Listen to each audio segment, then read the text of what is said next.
What's up, everybody? It's Soren Baker. And I'm Slink Johnson. Today on the gray areas, Kendrick Lamar, The Heart Part 4. Got a lot to talk about, Slink. Woo!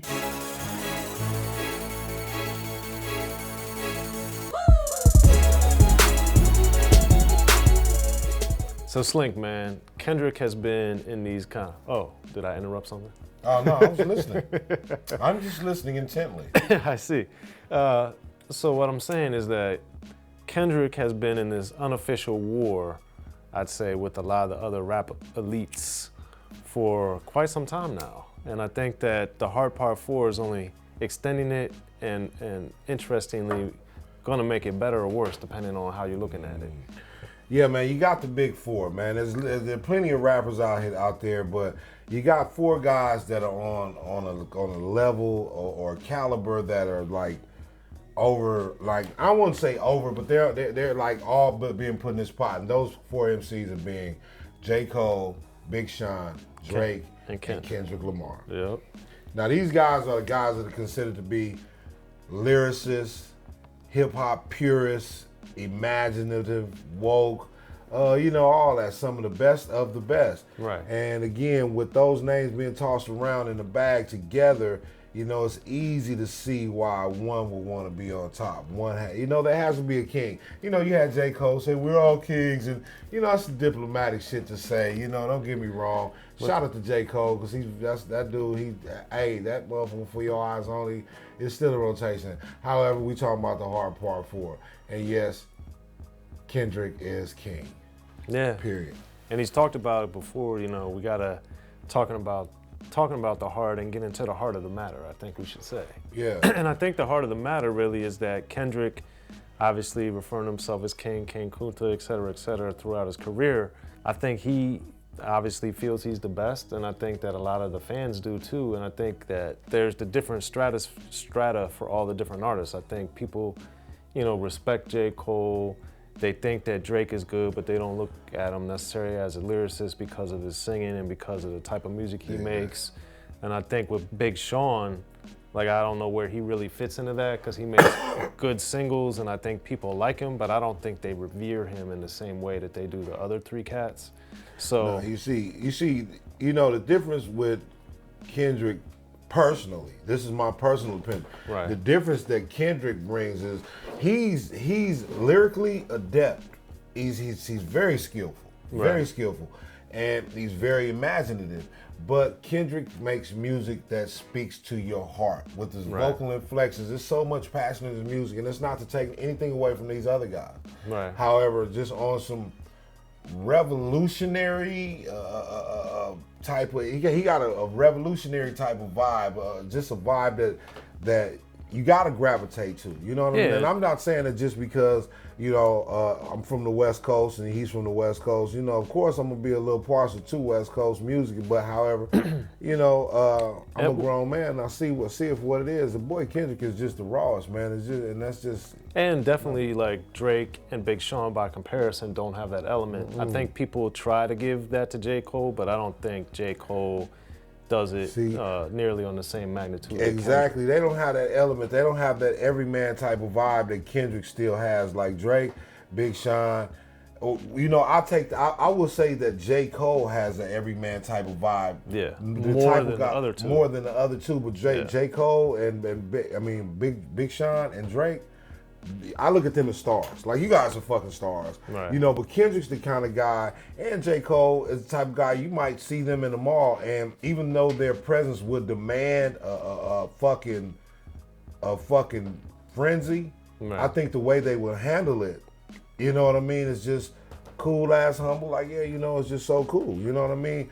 And that's the difference, because again, Kendrick gives you that feeling like, that's a guy you know. And speaking of being cool, the thing I thought was interesting about The Heart 4 is that Kendrick doesn't name names. And sometimes he names names, sometimes he doesn't. But I like how he played off the fact of everybody tiptoeing around his name. I don't think he got a name. That's West Coast shit. I'm talking to all you niggas, all y'all, whoever, homie, it don't even fucking matter. You, what, nigga? You, nigga. It don't even fucking matter. All y'all, nigga. What's happening? But I do. What's happening though? I do. What's happening though? What's happening though? What's happening? That's what I get from it. That's what I get. Kendrick is like, what's happening though? What's happening though? What this me though? What's happening? Right. But I think too, don't you agree though, Slink, that when you do name names, it makes them more powerful? Because there is, like even Kendrick says in the song, he says like, you're tiptoeing around my name. So he even is like, yo, if you're gonna throw that shot, throw that shot.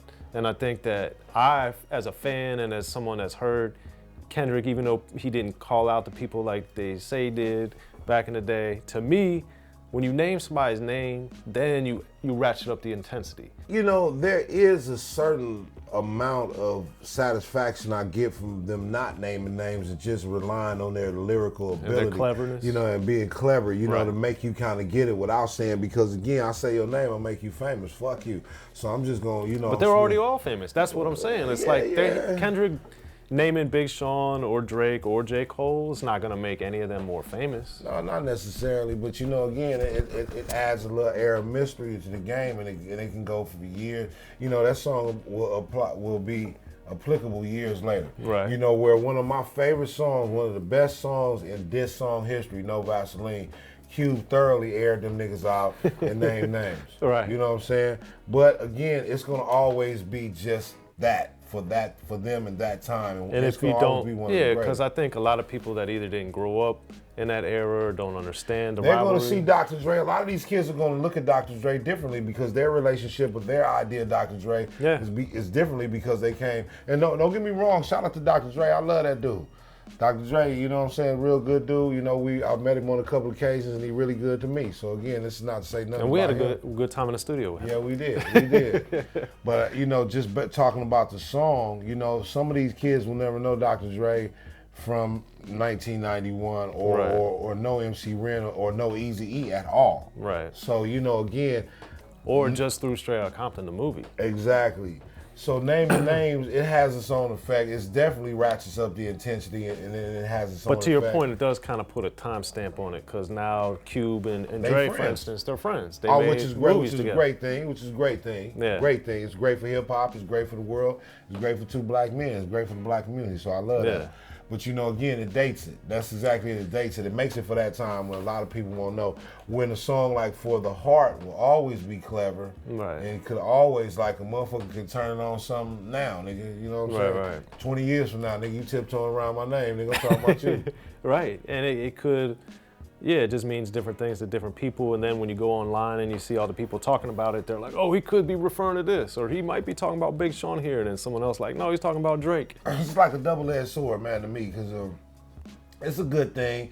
It adds a little air of mystery. It adds a little flavor to it. But, you know, throwing the whole name thing out, the world is just so blatant now. Nothing is left for imagination. Nothing is left for mystery. You know what I'm saying? Everything's right there for you. And I'm pretty sure that Kendrick Lamar is he man enough to step to all these dudes personally, so he don't have to yell it. I'm sure that he's talked to these people. Right. I'm sure that there have been conversations, because wasn't he and J. Cole were making an album together, right? Allegedly making an album. Okay, so I'm sure he talks to these people, and I'm pretty confident in the fact that Kendrick already done stepped to these dudes on some behind the scenes, you know, did that. So, you know, again, it's still a business. Yeah, and I think too that it's interesting to see.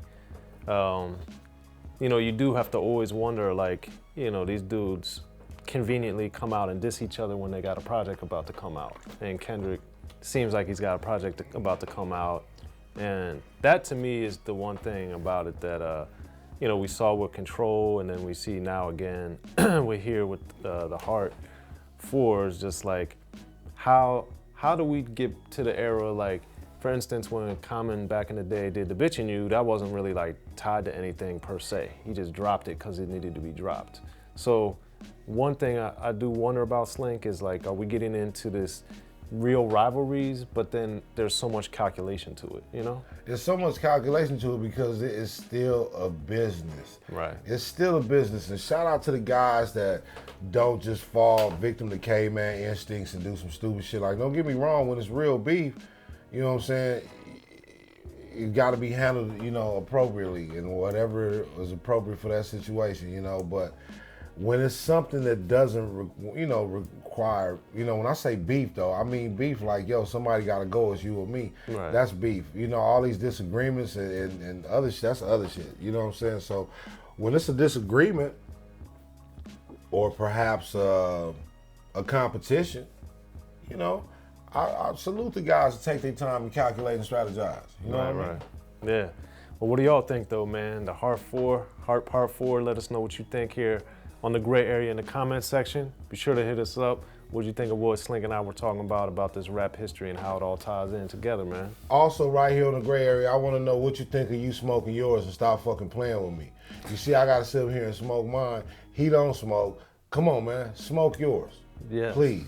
Smoke yours and tell me when you're going to smoke yours. Leave your address and your information in the comments, and I'm going to make sure I pull up so I can smoke yours. And when I pull up, I'm going to be bumping the Heart Part 4. Compton, stand up. Kendrick Lamar, I salute you, bro. Real proud of you all the time. Everything you do, man. Gray area, y'all. TDE, nigga.